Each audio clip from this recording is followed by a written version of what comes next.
జై తెలంగాణ, జై ఆంధ్ర, జై భారత్.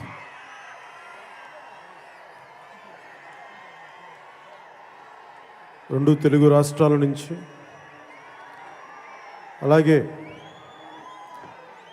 కర్ణాటక నుంచి, చెన్నై నుంచి వచ్చిన అభిమానులందరికీ, నా గుండె చప్పుళ్ళైన నా అభిమానులందరికీ, మా ఆడపడుచులకి, ప్రతి ఒక్కరికి పేరు పేరున హృదయపూర్వక నమస్కారాలు. మనస్ఫూర్తిగా గుండె లోతుల్లో నుంచి మీకు నేను నా కృతజ్ఞతలు తెలియజేసుకుంటా ఉన్నాను. గత 4-5 గంటలుగా మీరు పడుతున్న ఇబ్బందులు, శ్రమ గుర్తించి మనస్ఫూర్తిగా గుండె లోతుల్లో నుంచి ఏదన్నా మీకు ఇబ్బంది కలిగి మనస్ఫూర్తిగా నన్ను క్షమించండి. ఎందుకంటే అన్ని వ్యవహారాలు నేను చూసుకోలేను కాబట్టి సూచనలు ఇవ్వగలను తప్ప, దయచేసి భవిష్యత్తులో చిన్న చిన్న ఏదైనా ఉంటే మనస్ఫూర్తిగా మన్నిస్తారని ఆశిస్తూ,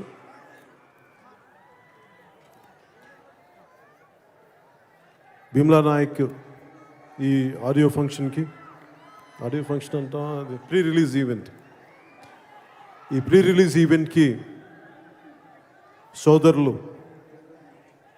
కల్వకుంట్ల తారక రామారావు గారిని ఆప్యాయంగా నేను రాంబాయ్ అని పిలిచే కల్వకుంట్ల తారక రామారావు గారిని మనస్ఫూర్తిగా ఆహ్వానిస్తే ఆహ్వానాన్ని మన్నించి ఇక్కడికి వచ్చినందుకు నా తరపున, మా నిర్మాతల తరపున, టెక్నీషియన్స్ అందరి తరపున, త్రివిక్రమ్ గారి తరపున, ప్రతి ఒక్కరి అందరి తరపున తారక రామారావు గారికి, కేటీఆర్ గారికి మనస్ఫూర్తిగా నా ధన్యవాదాలు, నా కృతజ్ఞతలు. చిత్ర పరిశ్రమకి రాజకీయాలు ఇవ్వడం, ఇది కళాకారులు కలిసే ప్రాంతం. ఇది కళాకారులు ఉంటారు ఇక్కడ. కళాకారుడికి, నిజమైన కళాకారుడికి కులం, మతం, ప్రాంతం అనేది పట్టదు.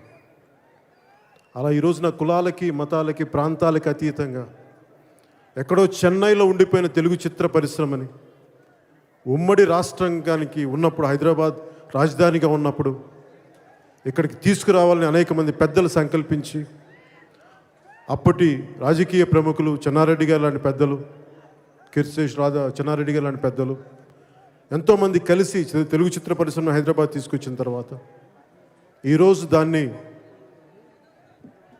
ముఖ్యమంత్రి చంద్రశేఖరరావు గారి నాయకత్వంలో దాన్ని మరింత, ఆ బంధం మరింత ముందుకు తీసుకెళ్లేలాగా ప్రోత్సాహం అందిస్తూ తెలుగు చిత్ర పరిశ్రమకి వారు అందిస్తున్న ఈ తోడ్పాటుని మనస్ఫూర్తిగా ముఖ్యమంత్రి చంద్రశేఖరరావు గారికి మా అందరి తరపున హృదయపూర్వక కృతజ్ఞతలు.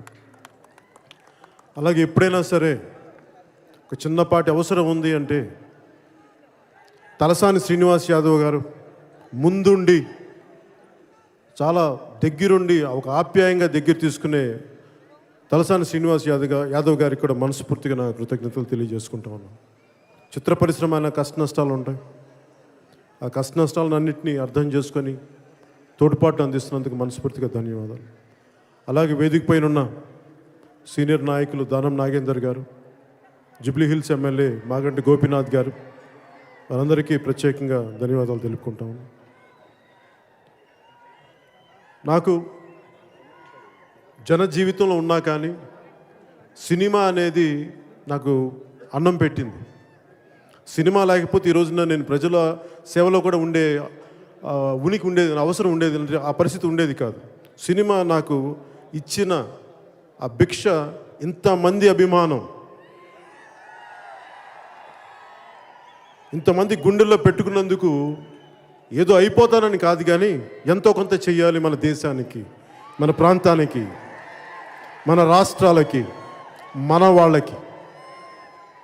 సో ఆ సినిమా, ఎందుకంటే నాకు వేరే వృత్తి తెలియదు. నాకు సినిమానే నాకు డబ్బు సంపాదించుకునే వృత్తి. సో దానికోసం సినిమా రాజకీయాలు ఉన్నా కదా ఏదో తేలిగ్గా చేసేయకుండా చాలా బాధ్యతగా, ఒక తొలి ప్రేమకు వచ్చినప్పుడు ఎలా చేసామో, ఖుషి అనే సినిమాని ఎంత బాధ్యతగా చేసామో అలాగే ఈ సినిమాను కూడా అంతే బాధ్యతగా చేస్తాం. చాలా ప్రజా జీవితంలో ఉంటూ కూడా ఈ సినిమా బాగా రావాలని చెప్పి ప్రతి టెక్నీషియన్ మనసు పెట్టి దీన్ని ముందుకు తీసుకెళ్లారు. నిర్మాతలు చిన్నబాబు గారు కానీ వంశీ గారు కానీ ఎంతో దగ్గరుండి నా పబ్లిక్ పొలిటికల్ స్కెడ్యూల్స్కి అనుగుణంగా వాళ్ళు మార్చుకుంటూ నాకు బలమైన మద్దతు ఇచ్చినందుకు వారికి నా కృతజ్ఞతలు తెలియజేసుకుంటాం. ఈ అలాగే ఒక పరిశ్రమ ఇక్కడ కదిలితే ఎంతమంది కళాకారులు వస్తారు, ఎంతమంది యువశక్తి బయటకు వస్తారంటానికి నిదర్శనమే నల్గొండ జిల్లా నుంచి వచ్చిన తెలంగాణ యువకుడు శ్రీ సాగర్ గారు. ఎక్కడో యుఎస్లో చదువుకుంటూ సినిమా మీద ప్యాషన్తో వచ్చి ఈ రోజున చిత్ర పరిశ్రమలో, తెలుగు చిత్ర పరిశ్రమలో ఒక బలమైన దర్శకుడిగా రూపుదిద్దుకుంటున్న సాగర్ గారికి మనస్ఫూర్తిగా నా ధన్యవాదాలు తెలియజేసుకుంటాను. అలాగే ఇంత బలమైన సంగీతం అందించి నాకెప్పుడు థ్యాంక్ యూ. అలాగే ఎప్పుడు కళాకారులు, నేను అనేక మారుమూల ప్రాంతాల్లో కళాకారుల్ని చూసిన వాడిని, వీళ్ళందరూ సినిమాలోకి వస్తే బాగుంటుంది కదా అనుకునేవాడిని. అలాంటి కళాకారుల్ని తమన్ ద్వారా బయటికి తీసుకొచ్చినందుకు ఒక మాట సాగర్ గారు త్రివిక్రమ్ గారి దృష్టికి తీసుకొస్తే మొగలయ్య గారి గురించి, ఆ మొగలయ్య గారిని తమన్ గారి దృష్టికి తీసుకెళ్తే ఆయన్ని ఒక పాటలో అందంగా ఆయన గాత్రాన్ని ఆయన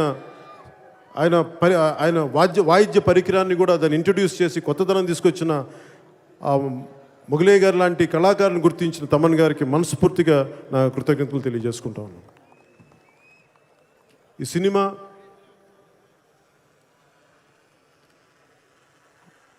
అహంకారానికి ఆత్మగౌరవానికి మధ్య ఒక మడమ తిప్పని యుద్ధం ఇది ఒక మలయాళం ఫిల్మ్. ఇది అయ్యప్పన్ కోశం అనే ఫిల్మ్. ఒక పోలీస్ అధికారికి కాబోతున్న ఒక రాజకీయ నేపథ్యంలో ఉండే వ్యక్తికి మధ్య జరిగే ఒక సంఘర్షణ. ఆ సంఘర్షణకి చాలా అందంగా అడాప్ట్ చేసి చాలా బాగా రచన చేసిన త్రివిక్రమ్ శ్రీనివాస్ గారికి మనస్ఫూర్తిగా నా కృతజ్ఞతలు. త్రివిక్రమ్ శ్రీనివాస్ గారికి ఇందాక సాగర్ గారు చెప్పినట్టుగా ఈ సినిమాకి వెన్నెముక. మూలాధారం నుంచి సహస్రారం దాకా ఈ సినిమాకి త్రివిక్రమ్ శ్రీనివాస్ గారు. ఆయన లేకపోతే ఈ సినిమా లేదు. ఆయన ముందుండి నడిపించారు. ఇంతమంది కళాకారుల్ని, ఇంతమంది టెక్నీషియన్స్ని అందరినీ ముందుండి నడిపించారు. మనస్ఫూర్తిగా వారికి ఈ సందర్భంగా ధన్యవాదాలు తెలియజేసుకుంటా ఉన్నాం. అలాగే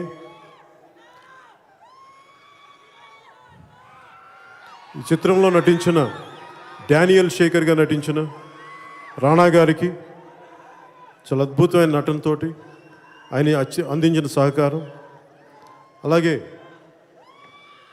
ప్రతి ఒక్కరూ కూడా నటించిన నటిన ముఖ్యంగా సంయుక్త మేనన్ కానీ నిత్యా మేనన్ గారు కానీ వాళ్ళ నటన చాలా అద్భుతంగా చేశారు.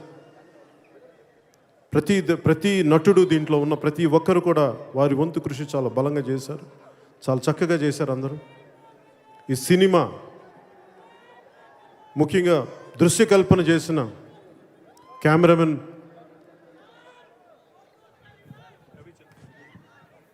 కెమెరామెన్ రవికే చంద్రన్ గారి అద్భుతమైన దృశ్యకల్పన.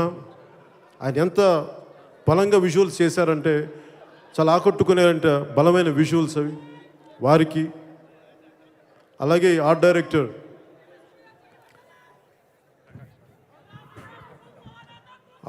ప్రకాష్ గారికి మనస్ఫూర్తిగా నా ధన్యవాదాలు తెలుపుకుంటాను. అలాగే ఎడిటర్ నవీన్ గారికి, ఇంకా చిత్ర నిర్మాణానికి సహకారం అందించిన ప్రతి టెక్నీషియన్కి, సహకార దర్శకులకి, అసోసియేట్ దర్శకులకి, ప్రతి ఒక్కరికి పేరు పేరున మనస్ఫూర్తిగా ధన్యవాదాలు తెలియజేసుకుంటూ ఈ సినిమా మీకు నచ్చేలా ఉంటుందని నేను ఆశిస్తూ, నేను ఎప్పుడు నా సినిమా కోసం నేను ఎక్కువ ప్రమోట్ చేసుకోలేను. నా కర్తవ్యంలో సినిమాని బాగా చేయాలని ఒక తపన తప్ప అది ఎలా ఆదరించాలనేది నేను ఎప్పుడు చెప్పలేను. మీకు ఆదరించి మీరు ఆనందిస్తే దాన్ని నేను సంతోషపడే వ్యక్తిని. ఖచ్చితంగా ఈ సినిమా మిమ్మల్ని ఆలోచిస్తుంది, ఆనందపరుస్తుంది మనస్ఫూర్తిగా ధన్యవాదాలు అనుకుంటూ సెలవు తీసుకుంటున్నాను. Thank you. జై హింద్.